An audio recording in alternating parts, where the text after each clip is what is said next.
অভিযোগ উঠেছিল আরজি করের সময় সুপারের নির্দেশেই নাকি লোপাট হতো বেওয়ারিশ লাশের কঙ্কাল। আরজি করের লাশ কাটা ঘর থেকে আর চড়া দামে বিক্রি হতো বাংলার গ্রে মার্কেটে। বাংলার মানুষ সেদিন বিশ্বাস করতে পারেননি এমনও হয়। তৃণমূল কঙ্কালও লোপাট করে। আবারও সেই কঙ্কাল পাচার, এবার নবদ্বীপের শ্মশান থেকে।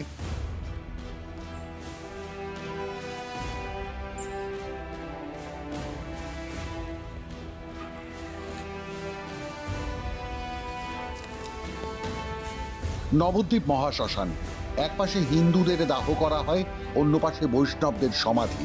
এবার সেই বৈষ্ণব সমাধিস্থলে হামলা। রাতের অন্ধকারে সমাধিস্থলের মাটি খুঁড়ে কঙ্কাল চুরি করে নিয়ে যাচ্ছে একদল দুষ্কৃতী।